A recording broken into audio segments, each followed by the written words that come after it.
So, Jordan, I guess the first question is, what does a man without a position do during practice?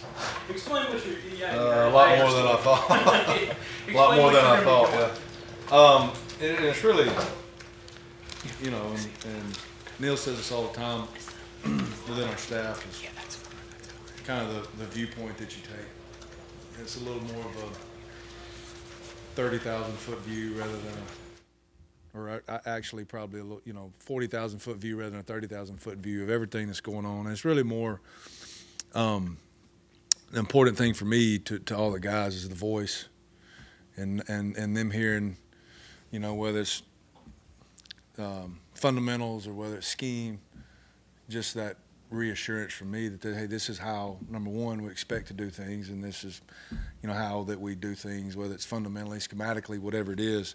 That's the biggest thing for me, is being able to touch every part of the defense, and that may be in meetings, that may be in individual time at practice, maybe anything outside of the team period, which I always have. So, and that's good. That's good for me. It's good for the relationship side of things all across the board. It reaffirms whatever message we have, whether it's by the day or maybe it's by the spring or maybe it's just overall what we're trying to get better at, what we're trying to do. It's just reinforcement of the message.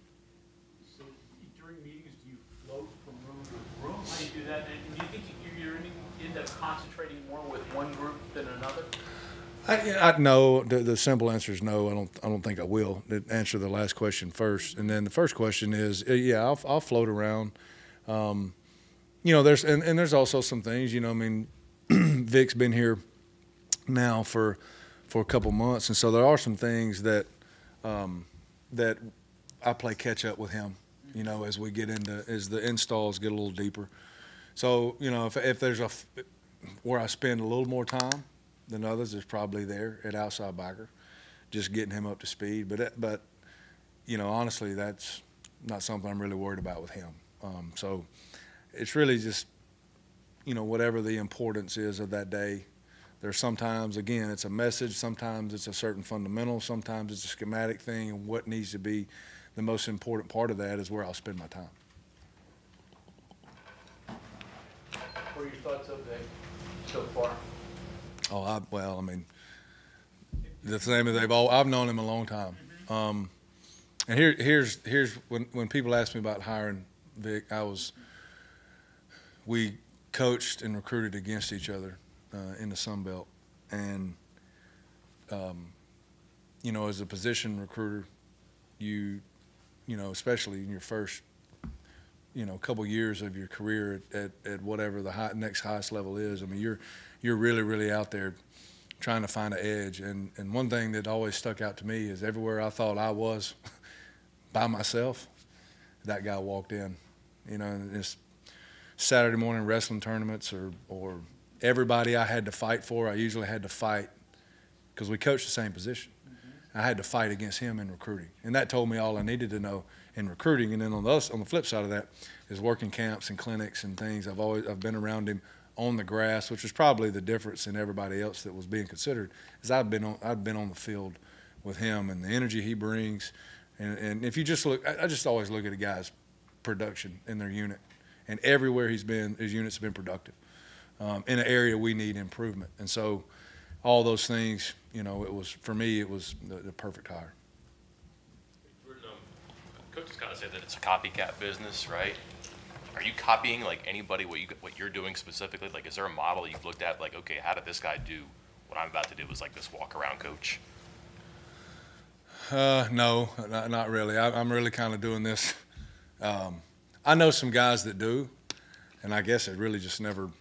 I'll probably pick their brains after spring when I kind of go back and kind of self-scout where we are, and then how some things need to be, if they need to be handled different. But I really haven't. I think you see it more and more now with the number of coaches some people have, and there's some rule changes, but I think has been more of a little bit of an NFL thing. But there are more and more college guys that are walking around. So I really haven't thought, Mike, to to ask anybody. This is not possible 5 or 6 years ago because of the support staff and how much more you can do with. So I guess what you've done on that side, GAs, analysts, and all that, not only how you deploy them, but how you hire them too. How much has that changed to enable you, but also who you're putting in those spots? Yeah, and I think it goes back to like with Vic, even Randy Wilkins, who's one of our analysts, Trey Bell, who's our other analyst, is everybody in that defensive staff room at some point has been in a coaching, teaching, and or recruiting environment with those guys. And that was one of the things that I was very adamant about in the evaluation process of the candidates, was those are the things I wanted to know. I wanted to have a really good knowledge of how good a teacher they were, how good they were on the grass, and where and who and how productive they had been in recruiting. And that was really the things that I looked at the most. And so you're right. I mean, 5 years ago, it's not even, you couldn't do it. But having those guys in those roles, and all those things, you know, to me, just coach to coach equals trust. So that was the biggest thing. Jordan, look at your defense as a whole. Start with the newcomers. I mean, you guys, I don't know, at least a half dozen on your side of the football. So give me a little evaluation on what you've seen, not just day one, but what you think of those guys. You know, I'll start with really kind of the guys that have been here the longest. Aiden Garnes is a guy we really got a good look at, you know, going back to last year. Is a skill set we need. He's long, he can really run, has a knack, can play the ball in the air. You know, Ty French, I mean, he is, I mean, his production, I think it at FCS speaks for itself. And his, you know, number one, he has a motor, and then number two is his juice, he's got some jets off the edge, which is something that we needed. TJ Jackson, you know, a guy that is extremely explosive. Again, that has shown in his tape and in his production. The two kids from Northwestern are really, you know, they really don't know as much, but from what I saw today, there's some promising things there, just skill set wise, and the time they've been here to work out with us. You know, our freshmen that have come. TJ Crandall is a guy again that can really run.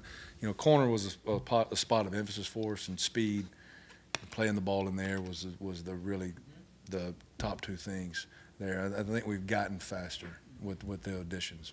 Then the Freshmen, you know, you start up front with Elijah, Obi, Nate. Those are going to be really good players. Probably a little more of a learning curve for them, just the nature of the position going from high school to college. You know, and I'm sorry, let me go back. Reed Carrico. Reed Carrico's a guy that I've been really impressed with. Not only how he works, but how he understands, I think, the position of linebacker. As, you know, through the drills and stuff we've done in the winter phase, is a skill set that I think can really help us there. You know, it's the deepest with getting Trotter back and Trey back. It's the deepest we've been at linebacker the whole time. But he's much needed help there and has done a good job. You know, freshman-wise, covered the guys up front. Secondary, you know, you're talking about today is Zay Jennings.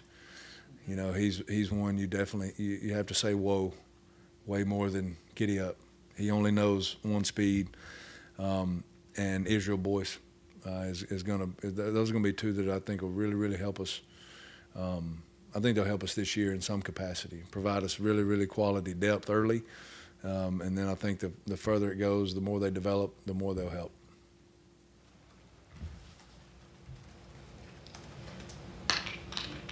So, I mean, corner was an area of emphasis, and your whole defensive backfield. I mean, you got a couple guys coming back, but you sort of have to rebuild. Do you think you've got the talent there to do that, or is there still needs back there?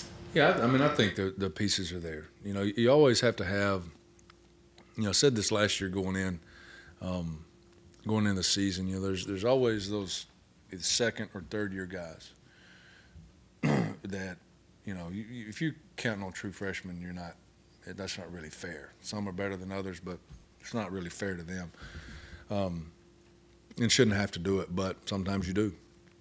But it's always those second or third year guys. And I said this last year, Trey Latham was a guy we said going in that had to really perform for us. And he did. And if you look at us through 5 ball games, which was the TCU game, all right, and then kind of right after that, you see this dip, and then you really kind of come back up. And that was a guy that we talked about. Well, this year I see it, and it's in the secondary. And it's really, just to name a couple, the Jackson twins, they need to be good players for us. Aiden Nelson needs to be a good player for us. Those are guys that need to help us. And if they do, then yes, the talent is there, and then that'll be the deepest that we've been at those positions, especially at the second and third level. And like Aubrey's a guy that's gonna swing around and play some multiple positions for us. And so those are guys that to answer your question simply, the talent's there, but it's that development, it's that second year where they got to really show up. Secondary linebacker, you like the depth there. What about up front? Do you like what you guys got? Do you need some more people, or? Never gonna say no to a great player. Yeah, I think that is something that we have continued to build. That's really where we started in 2019, and that was a room that had to be totally rebuilt, and for a number of reasons, schematically different, and all the things that go into that. But that is something that really over the last 3 years that AJ's kind of taken and done a nice job. I think that. And again, I think that there's some young pieces in there that, depending on the next 15 practices, 30 days, and then the summer, I think that can help us early. And again, if we talk about a guy, the same guy in the front I just talked about with Jordan and Josiah and Aiden, Corey McIntyre. That's a guy that has shown a lot of promise, and if he develops in his second year and does what we think he can do, he'll be a guy that really, really can help us up front. You mentioned that this is the fastest you've probably been. Talk a little bit about what speed means, speed and quickness, and the difference between the two. Well, it's more significant than people think. If there's one thing that I think that me personally, that I've really honestly never put a lot of stock in is track times. And I put a little more stock in the 40, but not as much as I do the pro agility. And, I think if corner is something that stands out, that, hey, you obviously want those guys to be extremely fast, and you want to pay attention to their 40 time. Like I said, I paid more attention to the 40 than I do if they run track than track times. And the rest of it is short area quickness. And because that's where the game of football is played. D-line, linebackers, even your safeties to a certain extent, they're very rarely are you running over 20 yards in any given play.